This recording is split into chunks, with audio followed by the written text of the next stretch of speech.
Our lecture today about the occlusion. Occlusion means the statistic relationship between the incising or masticating surface of the maxillary or mandibular teeth or tooth analogous. There are several definitions of occlusion. Occlusion can be defined as the anatomic alignment of teeth and their relationship to the rest of the masticatory system was in 1926 defined the occlusion as the relationship of the teeth in the maxilla and mandible when the jaws are closed and the condyle at rest in the clinoid fossa. There are several types of occlusion. There is a normal occlusion and there is abnormal occlusion. The normal occlusion refers to an occlusion that deviated in one or more way from ideal, yet it is well adapted to that particular environment. It's aesthetic and shows no pathologic manifestation or dysfunction. Bose also in 1926 has defined normal occlusion as the occlusion which is within the standard deviation from the ideal occlusion. This is a picture for the ideal normal occlusion when the canine, upper canine located between the lower canine and lower first permanent premolar, and there is normal overjet, normal overbite, and upper molar articulating with the lower molar, that the mesiobuccal cusp of the upper first permanent molar articulating with the mesiobuccal groove of the lower first permanent molar. The ideal occlusion is a preconceived theoretical concept of occlusal structure and functional relation that include idealized principle and characterize that an occlusion should have. Bose in 1926 has defined ideal occlusion as a hypothetical standard of occlusion based on morphology of the teeth. This is the ideal occlusion. The ideal occlusion in recent time emphasis has moved from aesthetic and anatomic standard to the current concern with function, health and comfort. Hence now the important aspect of ideal occlusion includes functional harmony and stability of masticatory system and the neuromuscular harmony in the masticatory system. This picture shows what we call it traumatic occlusion. Traumatic occlusion is an occlusion which is judged to be a causative factor in the formation of a traumatic lesion or disturbance in the supporting structure of the teeth, such as muscles and TMJ. Almost every dentition has supracontact that have a traumatic potential to alter the status of the muscle stones and induce stress. However, the criterion which determines if an occlusion is traumatic or not is not how teeth occlude, but whether it produces any injury. If we look to this picture, we see there are several pictures for the traumatic occlusion. Either we get a trauma of the lower anterior teeth that hit the palatal tissue of the upper teeth, or sometimes there is a trauma due to the crossbite, that is mean the lingual position or palatal position of one or more than one tooth or teeth, and this crossbite will cause a trauma to the opposing teeth, which will lead to gingivitis and trauma which will lead to the gum recession and sometimes lead to the periodontitis. Another picture on the lower right side, there is an anterior crossbite or traumatic bite of the two central incisors, while on the other picture on the lower left side, we found that there is a complete occluded of the lower teeth to the palatal tissue, that this will cause a trauma to the palatal tissue, and sometimes patient will get a bleeding or there is a print of the teeth on the palatal side.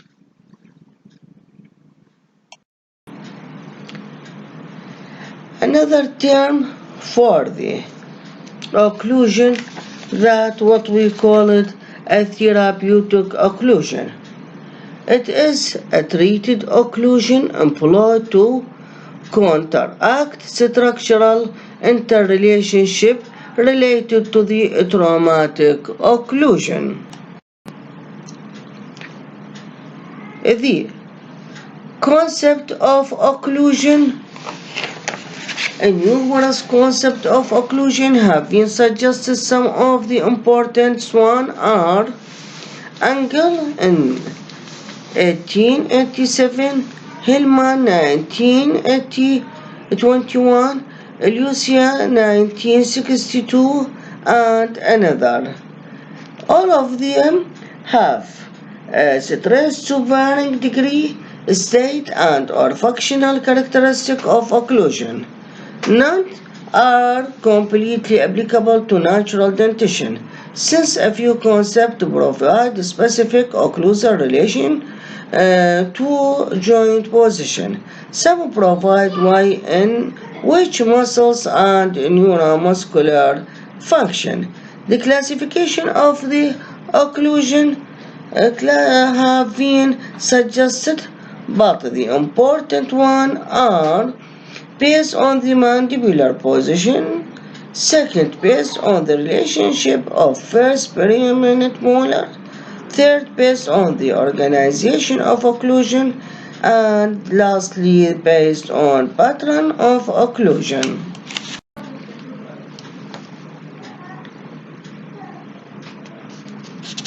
Based on the relationship of first permanent molar.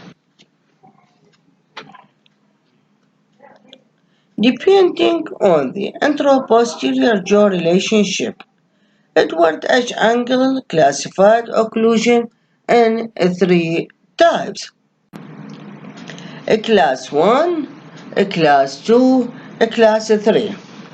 A class 1, also known as a neutral occlusion, as seen in the left, in the right picture. The dental relationship in which there is normal anteroposterior relationship as indicated by the correct interdigitation of maxillary and mandibular molar, a crowding, rotation, or other individual tooth malrelation may be present elsewhere in the arch. While the second division, a class 2, also known as distal occlusion, dental relationship in which the mandibular dental arch is posterior to the maxillary dental arch in one or both lateral segments, as determined by the relationship of the permanent first molar. Mandibular first molar is distal to the maxillary first molar. There is another further division or subdivision into division. Division 1, bilateral distal retrusion with a narrow maxillary arch, protruded maxillary incisor, increase in amount of overjet. Division 2, bilateral distal retrusion with a normal or square-shaped maxillary arch, protruded maxillary central incisor, labially malpose maxillary lateral incisor, and excessive overbite or called a deep bite. And sometimes there is a subdivision unilateral right or left distal retrusive position of the mandible, as seen in the middle picture. In the left picture, you see there is a class 3, or it is called mesio-occlusion, dental relationship in which mandibular arch is anterior to the maxillary arch and one or both the lateral segment. The mandibular first molar is mesial to the maxillary first molar, and mandibular incisor are in anterior crossbite. It can be subdivided right or left. That means the molar relationship exists unilaterally, with other characters remaining the same. Another division, they do classification of a class 4 dental relationship, in which occlude relation of the dental arches present the peculiar condition of being in distal occlusion in one lateral half and in mesial occlusion in the other half. This term is absolute now.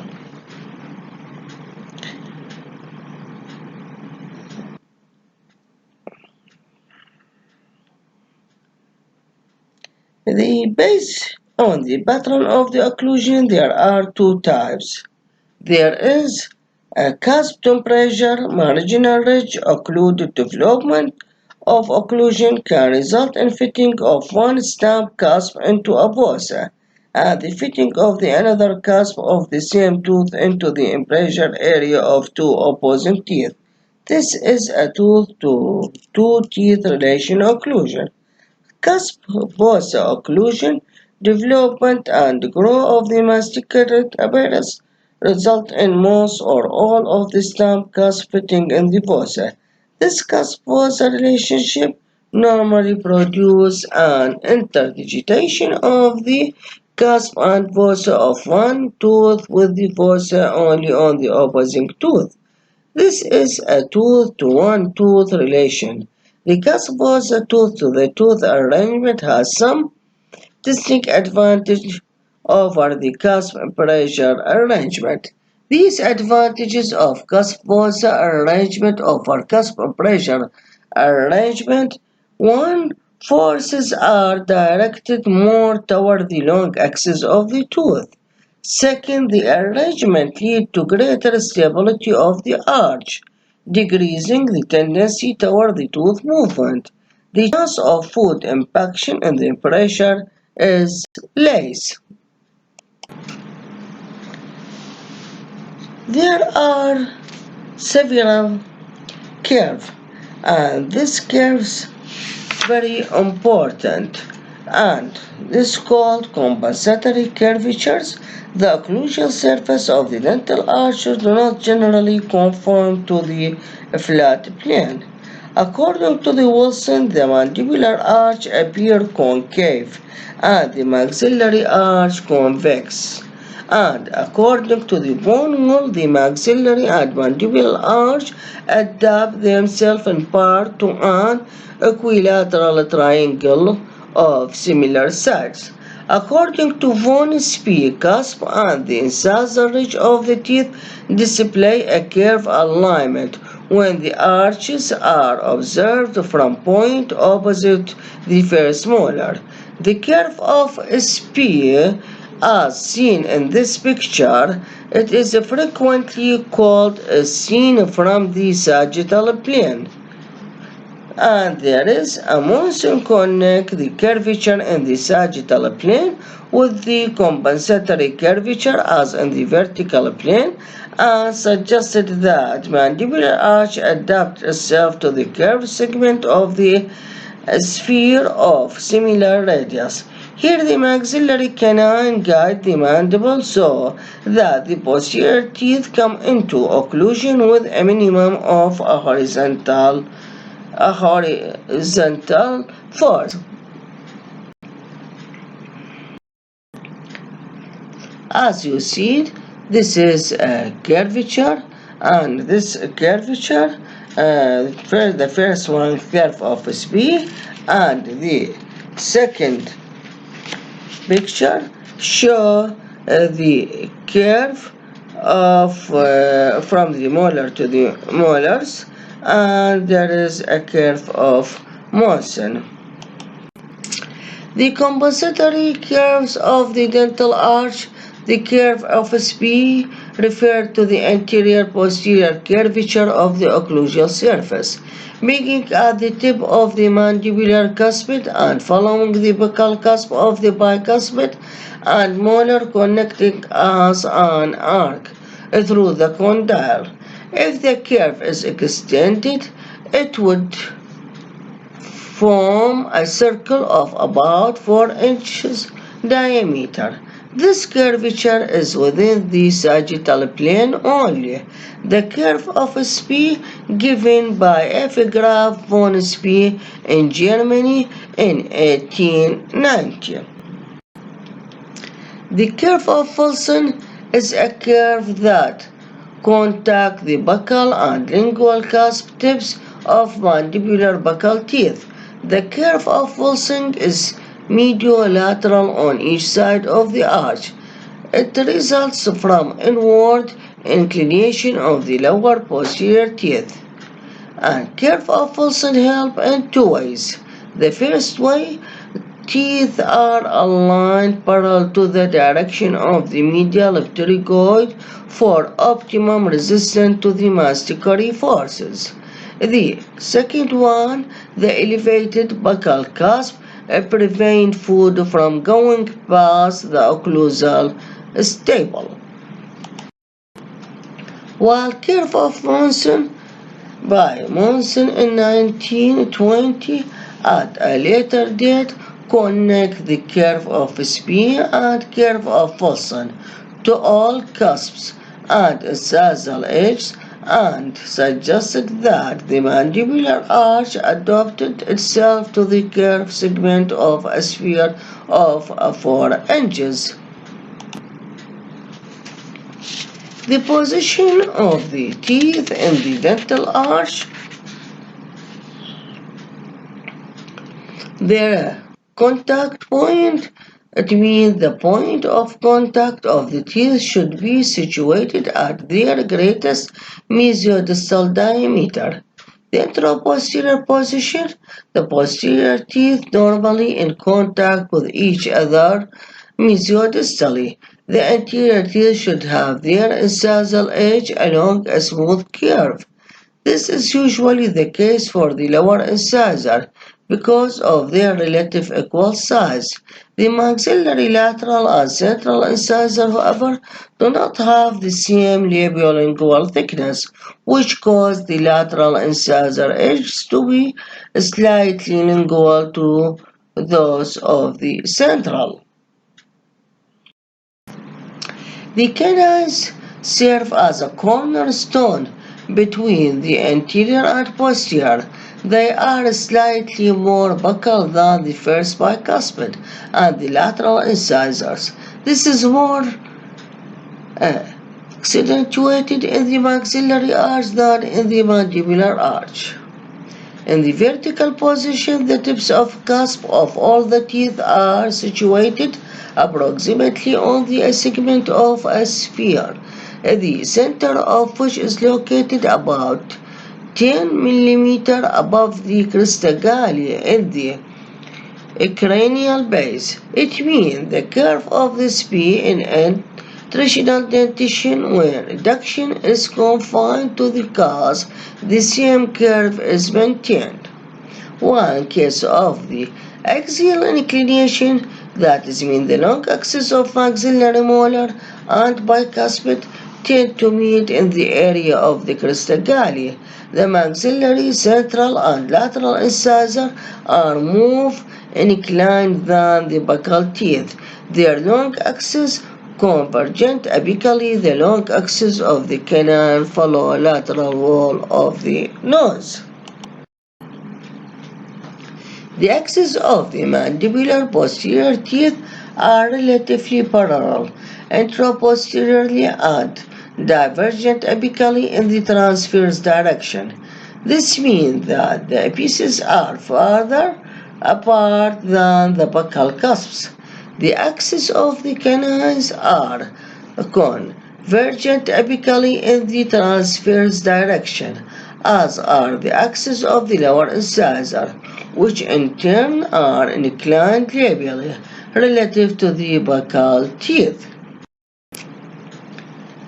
The intro 6 keys to normal occlusion, the 6 molar relationship, the first key, which is being the molar relationship should be such that distal surface of the upper first permanent molar contact and occluded within the mesial surface of the mesial marginal ridge of the lower second molar. Secondly, the mesiobuccal cusp of the upper first permanent molar falls within the groove between the mesial and middle cusp of the lower first permanent molar. Also, the mesiolingual cusp of the upper first molar sits in the central fossa of the lower first molar. Key to a crown angulation or tip. The mesiodistal tip is normally occluded teeth. The gingival portion of the long axis, the line bisecting the clinical crown mesiodistally, or the line passing through the most prominent part of the labial or buccal surface of the teeth of each crown is distal to the occlusal portion of that axis. The degree of tip varies with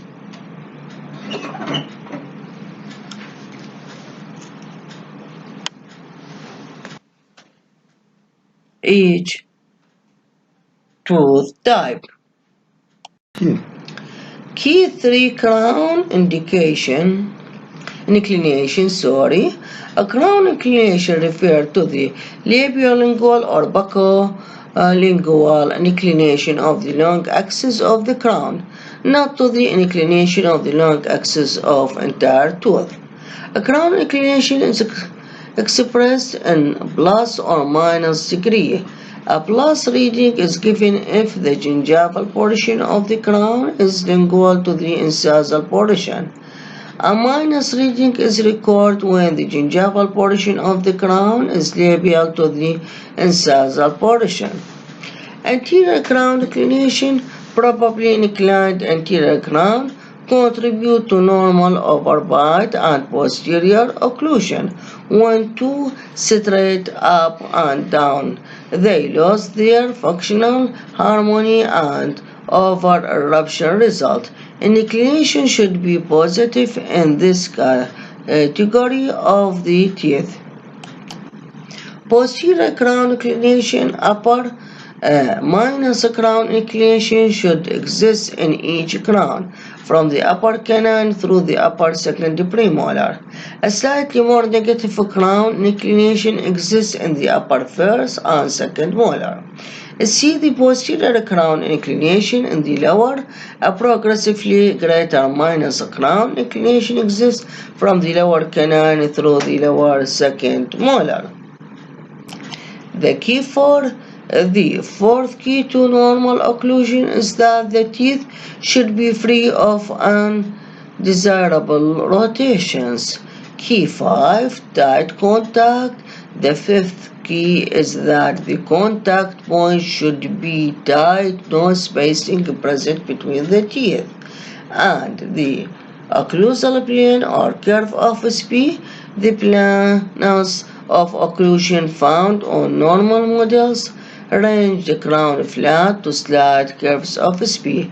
Even though not all of the non-orthodontic normal had flat planes of occlusion, flat planes should be a treatment goal as a form of over-treatment. There is a natural tendency for curve of SP to deepen within a time. Intercuspation of the teeth is best when the plane of occlusion is relatively flat. This is pictures that show the 6 keys of Andros, and we can see the position of the canine, molar relationship, the amount of overjet, amount of overbite, there is no rotation, and there is no deep bite, and also we can see the curve of SP as I explained it before. We have some terms. These terms important in ortho. One of these terms, the incisal overjet. The overjet is the horizontal distance between the upper and the lower incisor in occlusion, measured at the tip of the upper incisor. It depended on the inclination of the incisor teeth and the anteroposterior relationship of the dental arches. In most people there is a positive overjet. That is mean the upper incisor is in front of the lower incisor in occlusion, but the overjet may be reversed or edge to edge. The normal range of the overjet between 2 to 4 mm, while the incisal overbite is the vertical distance between the tip of the upper and the lower incisor in occlusion. It is governed by degree of vertical development of the anterior dentoalveolar segment. Ideally, the lower incisor contact the middle third of the palatal surface of the upper incisor in occlusion, but there may be excessive overbite or may be incisal contact, in which case the overbite is described as incomplete. When the lower incisor are above the level of the upper incisor edge or anterior open bite, when the lower incisor are below the level of the upper incisor edge in occlusion. Thank you for your nice listening.